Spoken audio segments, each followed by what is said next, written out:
So good morning guys और आपके क्रिक exam channel में आप सभी का स्वागत है। तो आज के इस वीडियो में 1 अगस्त के इंपॉर्टेंट करंट अफेयर्स को हम लोग कवर करेंगे। तो देखिए हमारा पहला प्रश्न क्या है।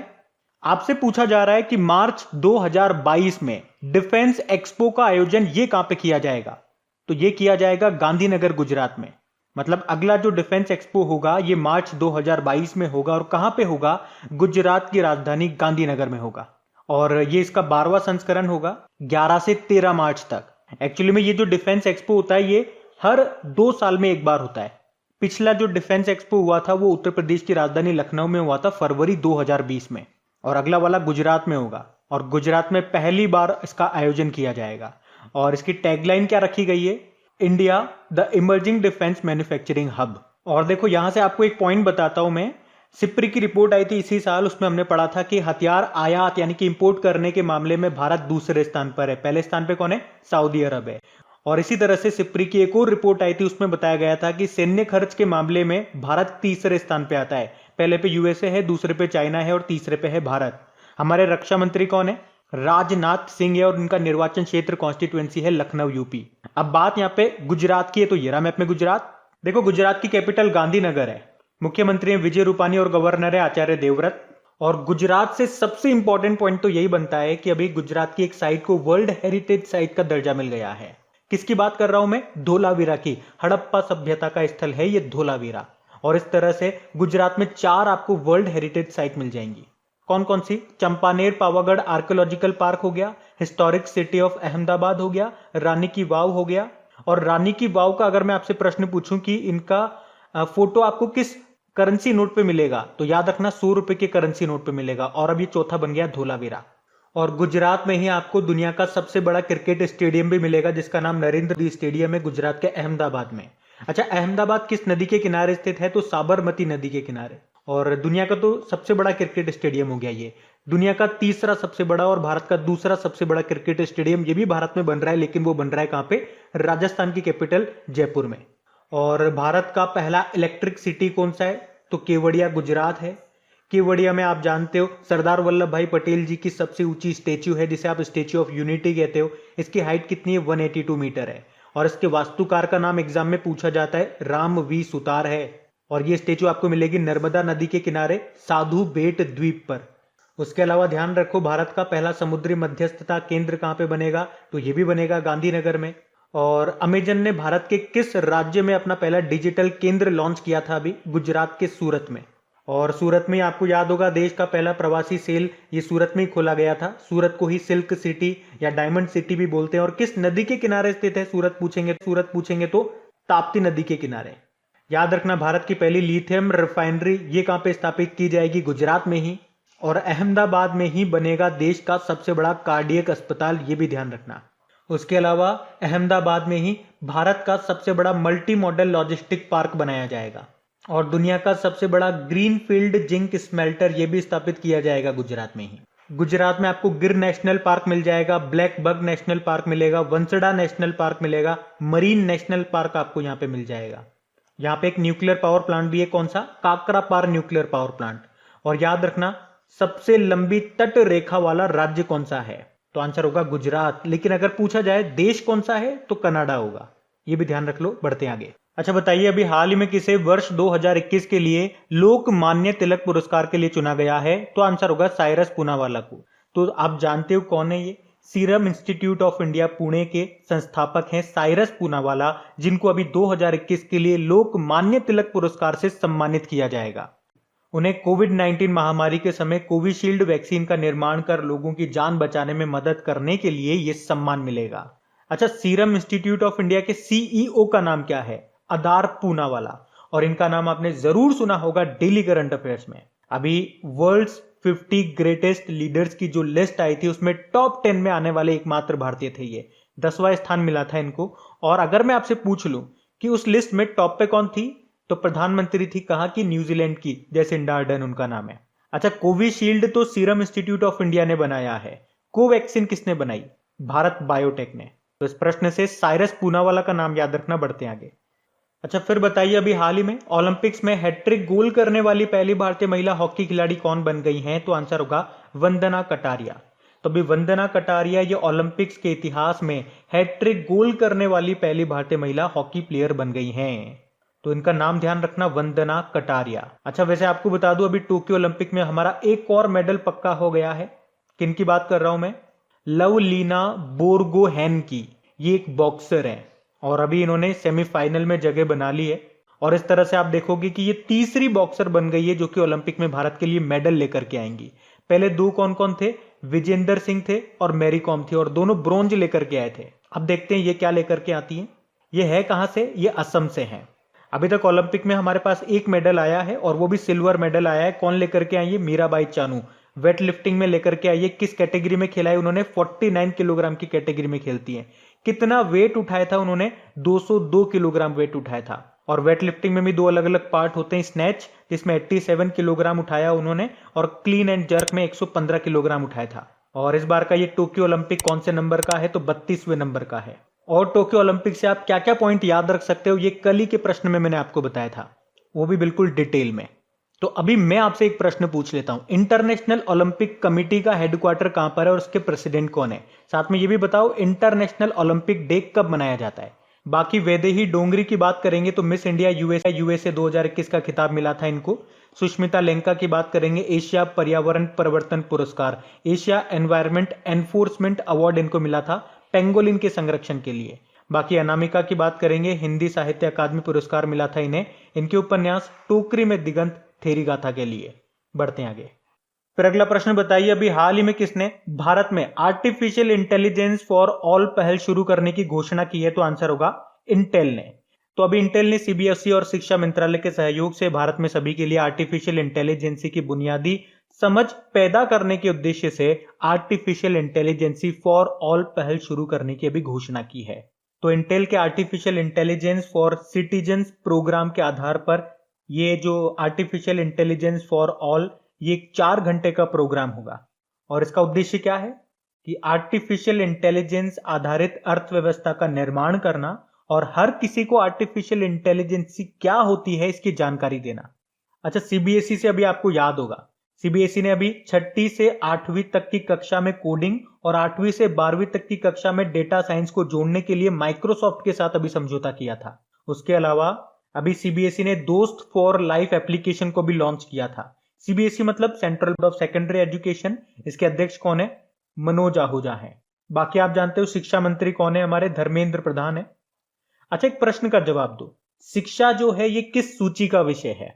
कई बार इस तरह के प्रश्न आपके बन जाते हैं एग्जाम में, और जो मैंने आप लोगों से बोला है कि आप लोगों के लिए डेली टॉप 5 स्टैटिक क्वेश्चंस की एक सीरीज हमने स्टार्ट की है, उसमें आपको इसी तरह के प्रश्न मिलेंगे। और ये क्वेश्चन तो मैं वहां पे करा भी चुका हूं और इसको साथ में समझा भी चुका हूं। ऐसा नहीं है प्रश्न बता करके आंसर बता के फ्री कर दिया, उसको समझाया भी जा रहा है। तो अगर अभी तक आपने वो टॉप 5 क्वेश्चन की सीरीज को अटेंड नहीं किया है तो उसे अटेंड जरूर करना। अभी तक 6 या 7 पार्ट अपलोड हो चुके हैं, तो लिंक आपको नीचे डिस्क्रिप्शन में मिल जाएगा टॉप 5 सीरीज के नाम से। तो इसका तो आंसर क्या हो जाएगा? समवर्ती सूची का विषय है। अब इसका मतलब क्या होता है ये मैं आपको वहां बता चुका हूं। चलो आप तो एक दूसरे प्रश्न का उत्तर दे दो। किस राज्य ने 2020 को आर्टिफिशियल इंटेलिजेंसी का वर्ष घोषित किया था? तो आंसर होगा इसका तेलंगाना। और अगर आपसे प्रश्न पूछा जाए एग्जाम में कि भारत का पहला रैपिड इलेक्ट्रॉनिक और आर्टिफिशियल इंटेलिजेंस संचालित कोविड-19 परीक्षण किट जिसका नाम है कोवी होम, इसको किसने बनाया? यह भी करंट अफेयर्स का ही प्रश्न है जो मैं आपसे पूछ रहा हूं। याद रखना, आईआईटी हैदराबाद ने बनाया है। और आपको याद होगा अभी रक्षा मंत्रालय ने आईआईटी कानपुर के साथ मिलकर के देश का पहला आर्टिफिशियल इंटेलिजेंस संचालित शिकायत प्रबंधन एप्लीकेशन को भी विकसित किया था। से प्रश्न इस तरह से पूछा जाए कि चीफ जस्टिस ऑफ इंडिया जो वर्तमान में है हमारे कौन है? वैसे एनवी रमन्ना है 48 नंबर के। अभी उन्होंने ही कानूनी अनुसंधान में न्यायाधीशों की सहायता के लिए एक आर्टिफिशियल इंटेलिजेंसी बेस्ड पोर्टल को लॉन्च किया था। उस पोर्टल का नाम बताइए। तो क्या आंसर करोगे? SUPACE, SUPACE। तो ये सारे पॉइंट ध्यान रखना, लेकिन यहां तो बात हो रही है इंटेल की, उसे तो भूल ही गए। देखो, इंटेल स्थापना होती है 1968 में, हेडक्वार्टर कैलिफोर्निया यूएस में है। वर्तमान में इसके सीईओ कौन है? पैट गेल्सिंगर। और इसके संस्थापक तो कौन थे इंटेल के? 2 जने थे, गार्डन मूर और रॉबर्ट नॉयस। बढ़ते हैं आगे। अच्छा बताइए, अभी हाल ही में अर्थ ओवरशूट डे कब मनाया गया? तो आंसर होगा 29 जुलाई को। अब इसका क्या मतलब हो गया? इसका मतलब हो गया कि मानव प्रजाति ने उन सभी जैविक संसाधनों का उपयोग 29 जुलाई 2021 तक कर लिया है जो पृथ्वी पर पूरे वर्ष के लिए निर्धारित किए गए थे। इसका मतलब ये हो गया कि हम प्राकृतिक संसाधनों का 1.75 टाइम्स अधिक तेजी से प्रयोग कर रहे हैं, उनको कंज्यूम कर रहे हैं, उनका इस्तेमाल कर रहे हैं। और ये जो अर्थ ओवरशूट डे है, ये हमने 2020 पिछले साल कब मनाया था? 22 अगस्त को मनाया था, और अब मना रहे हैं 29 जुलाई को। तो जैसे जैसे दिसंबर से जनवरी तक ये बढ़ेगा, इसका मतलब ये हो गया कि मनुष्य प्रकृति का तेजी से दोहन कर रहा है। अच्छा, ये अर्थ ओवरशूट डे ये कौन मनाता है, किसके द्वारा मनाया जाता है? तो world wide fund for nature के द्वारा इसको मनाया जाता है, जिसका हेडक्वार्टर मिलेगा आपको ग्लैंड, स्विट्जरलैंड में। और यहां से देखो, एक प्रश्न मुझे याद आ रहा है, एक बार एग्जाम में प्रश्न आया था कि जो अर्थ आर डे है, ध्यान से सुनना क्या पूछ रहा हूं, अर्थ आर डे ये किसके द्वारा मनाया जाता है? ये प्रश्न आया था एग्जाम में। तो आंसर होगा इसका WWF, world wide fund for nature. और वैसे अर्थ आर डे आपको पता है हम कब मनाते हैं? रिवीजन वाले वीडियो में जो डे वाला सेक्शन होता है हमारा, जहां पे डेली 10 इंपॉर्टेंट डेज का मैं आपको रिवीजन करवाता हूं, वहां पे कई बार ये रिपीट हो चुका है। तो बता सकते हो कब मनाते हैं? तो मार्च के आखिरी शनिवार को मनाते हैं। इस साल की बात करोगे तो 27 मार्च को मनाया था। तो ये ध्यान रखना, बढ़ते हैं आगे। फिर बताइए, अभी हाल ही में केंद्र सरकार ने देश के कितने बाघ रिजर्व को, यानी कि टाइगर रिजर्व को CATS मान्यता प्रदान की है? तो आंसर होगा 14 को। CATS का मतलब हो गया कंजर्वेशन अश्योर्ड टाइगर स्टैंडर्ड्स, मतलब बाघों के संरक्षण के लिए जो सबसे बेहतर स्टैंडर्ड्स या सबसे बेहतर मानक हैं, उसे कहते हैं CATS। तो आप जानते हो वर्तमान में भारत में टोटल कितने टाइगर रिजर्व हैं? अभी कितने हो गए? 52 हो गए हैं, और उनमें से 14 टाइगर रिजर्व को यह मान्यता दी गई है। अब वो 14 टाइगर रिजर्व कौन कौन से हैं, एक बार आप देख लो। आसाम से 3 है, Manas tiger reserve, Kaziranga tiger reserve, Orang tiger reserve. Maharashtra का एक है पेंच टाइगर रिजर्व। बिहार से है वाल्मीकि टाइगर रिजर्व। उत्तर प्रदेश का है दुधवा टाइगर रिजर्व। पश्चिम बंगाल का है सुंदरबन टाइगर रिजर्व। केरल का हो गया परम्बिकुलम टाइगर रिजर्व। कर्नाटक का हो गया बांदीपुर टाइगर रिजर्व। तमिलनाडु का हो गया मुदुमलई और अन्नामलाई टाइगर रिजर्व। मध्य प्रदेश का हो गया कान्हा टाइगर रिजर्व, पन्ना, सतपुड़ा। और सतपुड़ा से तो आपको 2 प्रश्न याद रखने ही रखने हैं। एक तो अभी विश्व धरोहर की संभावित सूची में इसको शामिल किया गया था, और कल ही तो हमने पढ़ा है, अभी अर्थ हीरोज पुरस्कार मिला था इसको। वैसे टाइगर प्रोजेक्ट कब आया? 1973 में। और हमारा पहला टाइगर रिजर्व कौन सा था? जिम कॉर्बेट, जो कि मिलेगा आपको उत्तराखंड में। और आप जिम कॉर्बेट से तो जानते भी होंगे कि Jim Corbett national park Bharat का सबसे पुराना नेशनल पार्क है, जिसको पहले हेली नेशनल पार्क के नाम से जाना जाता था। और भारत का सबसे नया टाइगर रिजर्व कौन सा है? रामगढ़ विषधारी अभ्यारण्य। यह है बूंदी, राजस्थान में। राजस्थान का चौथा टाइगर रिजर्व है और देश का 52वां। अच्छा, इंटरनेशनल टाइगर डे कब मनाया जाता है? 29 जुलाई को मनाया जाता है। और इस बार थीम क्या थी उसकी? उनका अस्तित्व हमारे हाथों में है, their survival in our hand. और अगर आपसे पूछा जाए कि टाइगर मैन ऑफ इंडिया किसको कहते हैं? कैलाश सांखला को कहते हैं, ये भी राजस्थान से हैं। भारत में सबसे ज्यादा टाइगर आपको मध्य प्रदेश में मिलेंगे, कितने हैं? 526 हैं। और जनगणना के अनुसार भारत में टोटल कितने थे? तो 2967। और टाइगर की संख्या को डबल करने का लक्ष्य कब का है? 2022 का है। और हमने पढ़ा था कि समय से पहले किसने डबल कर लिया? पीलीभीत टाइगर रिजर्व ने, जो कि उत्तर प्रदेश में है, इसीलिए तो उसे TX2 अवार्ड मिला था। तो ये ध्यान रखना, बढ़ते हैं आगे। फिर बताइए, अभी हाल ही में किसने प्रतिष्ठित will Eisner comic industry award जीता है? तो आंसर होगा आनंद राधाकृष्णन ने। तो ग्राफिक कलाकार हैं ये आनंद राधाकृष्णन, जिन्होंने ही ये will Eisner comic industry award जीता है। इसे कॉमिक्स की दुनिया में ऑस्कर के बराबर माना जाता है। और ये जो आनंद राधाकृष्णन है, इनको ये अवार्ड बेस्ट पेंटर और मल्टीमीडिया आर्टिस्ट इंटीरियर आर्ट के लिए दिया गया है। और उन्होंने यूके के कलरिस्ट जॉन पियर्सन के साथ यह अवार्ड साझा किया। तो क्या नाम है? आनंद राधाकृष्णन। और इस अवार्ड का नाम क्या है? Will Eisner comic industry award. इसे कॉमिक्स की दुनिया में ऑस्कर के बराबर माना जाता है। अच्छा, ऑस्कर से तो याद आएगा आपको, ग्रीन ऑस्कर किसे कहा जाता है? व्हीटली अवार्ड को कहा जाता है। और 2021 का मिला है नुक्लू फॉर्म को। अमूर फॉल्कन के संरक्षण के लिए मिला था इनको। ये नागालैंड से हैं और ये अवार्ड पाने वाले ये पहले भारतीय हैं। शकुंतला थिलस्टेड विश्व खाद्य पुरस्कार 2021 जीता इन्होंने। और रुमाना सिन्हा सहगल नेल्सन मंडेला मानवतावादी पुरस्कार 2020 इनको मिला था। तो ये ध्यान रखना, बढ़ते आगे। अच्छा बताइए, अभी हाल ही में भारत बिल पेमेंट सिस्टम ने किसे अपना CEO नियुक्त किया? तो आंसर होगा नुपुर चतुर्वेदी को।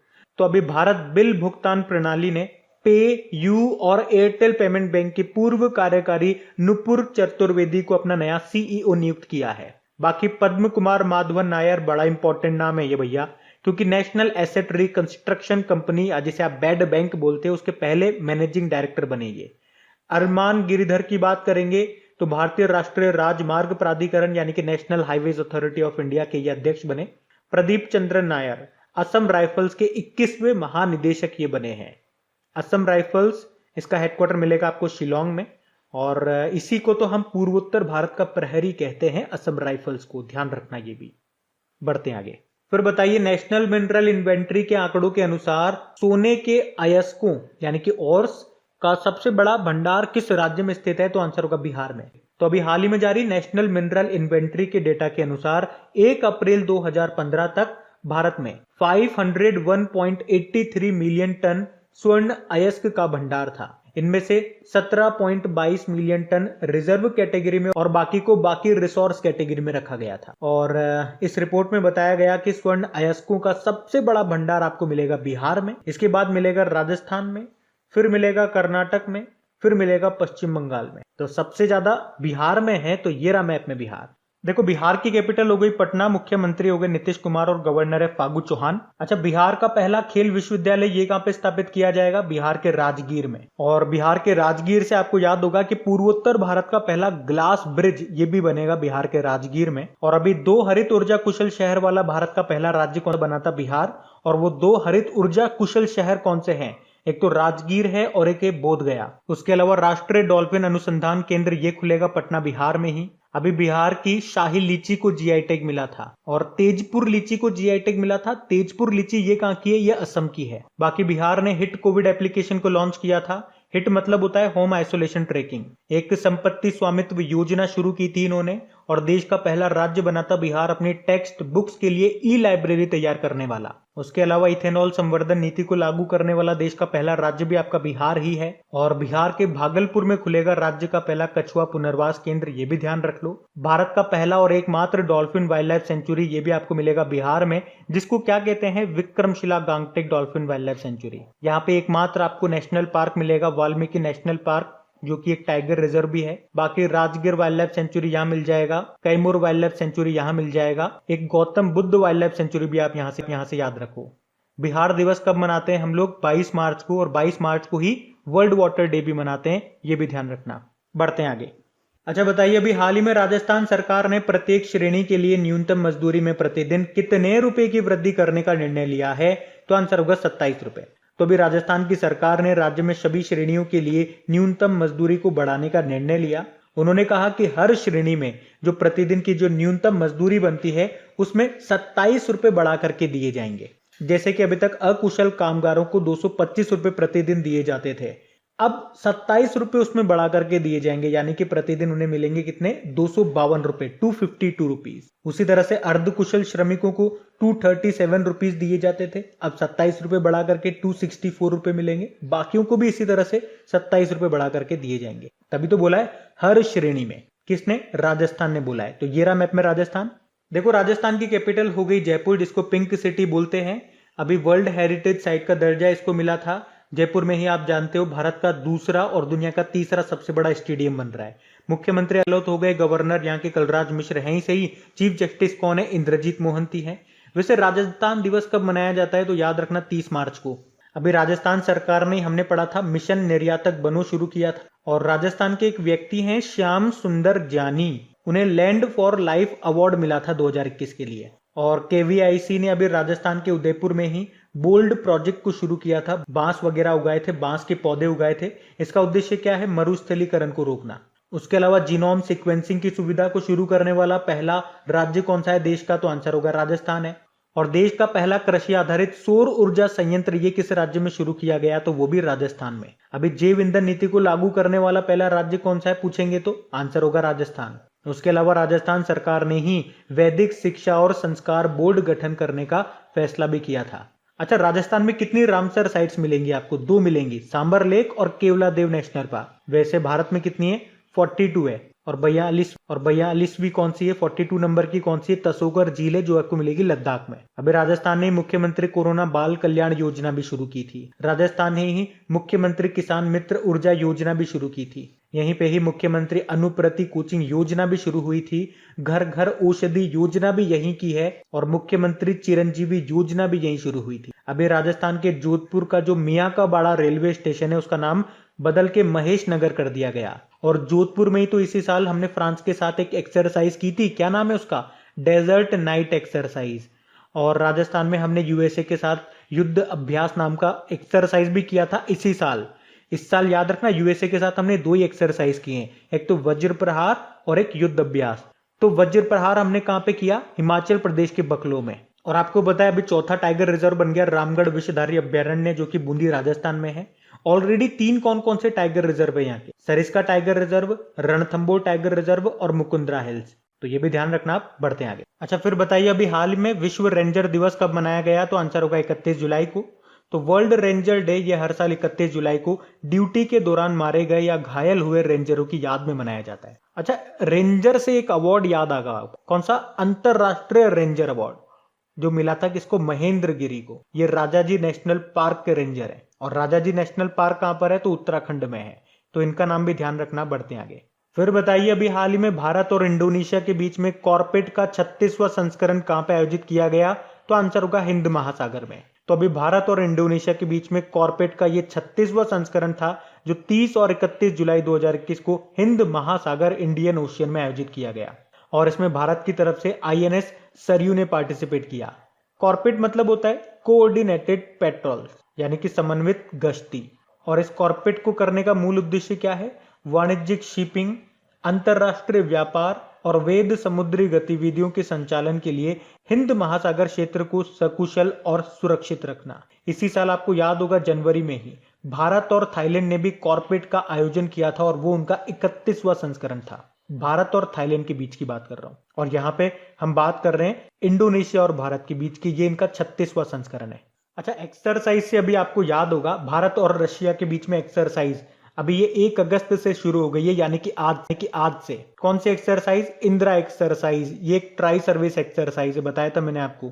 और कहां पे शुरू हो गई है, रशिया के वोल्गोग्राद में। ये इसका 12वां एडिशन है। अब एक्सरसाइज की बात हो गई है तो कुछ मैं आपको रिवाइज करवा देता हूं ताकि आपको चीजें याद रहे। जैसे कि खंजर नाम की एक्सरसाइज हमने इसी साल की थी, किसके साथ, किर्गिस्तान के साथ। कहां पे हुई थी, बिश्केक में। वैसे संप्रीति नाम की एक्सरसाइज किसके साथ करते हैं हम, बांग्लादेश के साथ में। सूर्य किरण हम करते हैं नेपाल के साथ में। मालदीव के साथ हम कौन सी एक्सरसाइज करते हैं पूछेंगे तो एक्यूवेरिन नाम की एक्सरसाइज। मैंने आपको बताया अभी फ्रांस के साथ हमने राजस्थान में एक्सरसाइज डेजर्ट नाइट की थी। वैसे फ्रांस के साथ हम वरुण भी करते हैं, गरुड़ नाम की एक्सरसाइज भी करते हैं और शक्ति नाम की एक्सरसाइज भी करते हैं। लेकिन गरुड़ और शक्ति को साथ मिला दोगे तो बन जाएगा गरुड़ शक्ति, जो हम करते हैं इंडोनेशिया के साथ में। वैसे इंडोनेशिया के साथ में समुद्र शक्ति नाम की एक्सरसाइज भी करते हैं। और मित्र शक्ति नाम की एक्सरसाइज किसके साथ करते हैं, ये हम श्रीलंका के साथ करते हैं। वैसे श्रीलंका के साथ स्लाइनेक्स नाम की एक्सरसाइज भी करते हैं। और यहीं से आप लिंक कर पाओगे सिम्बेक्स हम करते हैं सिंगापुर के साथ में।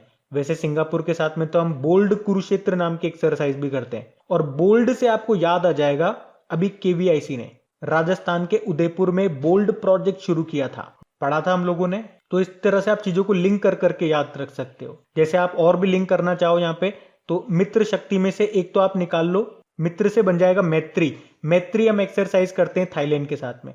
शक्ति से आप निकाल लो ऑपरेशन शक्ति जानते हो, ये दूसरा भारतीय परमाणु परीक्षण था जो कि पोखरण में हुआ था। कब, 1998 में।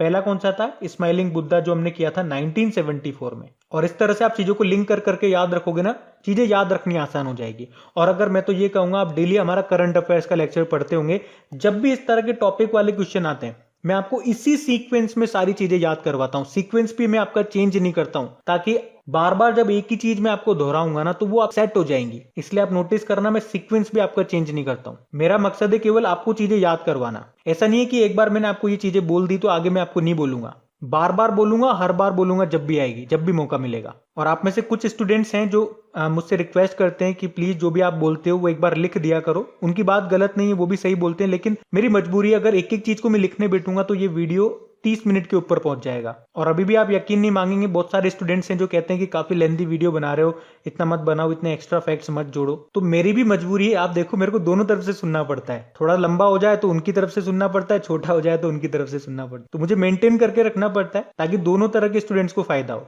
मैंने आपसे क्या कहा, लिखने की जरूरत नहीं है। मैं बार बार इन चीजों को बोलूंगा, बार बार बोलूंगा, आपको ये याद ही हो जाएगी। और लिखना चाहते हो तो वीडियो को पॉज कर करके आप लिख सकते हो, लिखने में दिक्कत नहीं है, लेकिन वीडियो लेंदी हो जाएगा। और जिनको थोड़ा सा लेंदी लगता है तो देखो 20-21 मिनट का तो चल जाता है। इसी में आप ही के लिए आप ही की चीजें मैं आपको रिवाइज करवा रहा हूँ। रिवाइज तो वैसे भी आपको करना तो पड़ेगा, मैं नहीं कराऊंगा तो आप खुद से मैं नहीं कराऊंगा तो आप खुद से करोगे, तो टाइम तो देना तो पड़ेगा ही सही। तो मतलब ये मेरे लिए थोड़ा सा टिपिकल काम हो जाता है। अगर ये काम करता हूं तो उनके लिए बुरा बन जाता हूँ, वो काम करता हूं तो उनके लिए बुरा बन जाता हूँ। बस मेरा एक ही मकसद है, आप लोगों का फायदा हो। क्योंकि कुछ ऐसे स्टूडेंट्स हैं जो मुझे मैसेज करके बोलते हैं अगर ऐसा नहीं करोगे तो अब से हम आपकी वीडियोस को डिसलाइक करेंगे। और ऐसा नहीं, मैं उनको रिप्लाई नहीं करता, रिप्लाई भी करता हूँ। जो मुझे मैसेजेस मिल जाते हैं कि हाँ ठीक है आप डिसलाइक कर दो, कोई दिक्कत नहीं है, लेकिन मैं वही काम करूंगा जिससे मैक्सिमम बच्चों का फायदा होगा। बाकी फिर आपकी मर्जी, आप इसे लाइक करो, डिसलाइक करो, शेयर करो, मत करो, बाकी जो मेरे नसीब में होगा वो मुझे मिलेगा। बाकी मेरा काम है वर्क करना ईमानदारी से, वो मैं करूंगा। तो चलिए अब कल के क्वेश्चन को हम लोग, तो देखो कल की वीडियो में आपसे पूछा था अभी अंतरराष्ट्रीय स्वच्छ वायु उत्प्रेरक कार्यक्रम के लिए चयनित होने वाला देश का एकमात्र शहर कौन सा है, तो आंसर होगा इंदौर। आप सभी ने प्रश्न का बिल्कुल सही उत्तर दिया है। और गाइस देखिए प्लीज अगर अच्छा लगता है तो इसे लाइक कर दिया कीजिए, और हाँ वीडियोस को सपोर्ट जरूर करें, मुझे सपोर्ट जरूर करें। इतनी मेहनत के बाद एक उम्मीद रहती है मेरे मन में कि हाँ आज मुझे आप लोगों का सपोर्ट जरूर मिलेगा। तो अगर आप में से इस वीडियो को कोई फर्स्ट टाइम देख रहा है तो प्लीज अपने ग्रुप में, जो भी आपका स्टडी ग्रुप या दोस्त वगैरह हो गए, उनके साथ इस कंटेंट को शेयर जरूर करें। जिस तरह से आप अच्छे सॉन्ग्स, मूवीज या कॉमेडी कुछ पार्ट होता है उसको आगे शेयर करते हैं, तो प्लीज इसे भी शेयर करिए।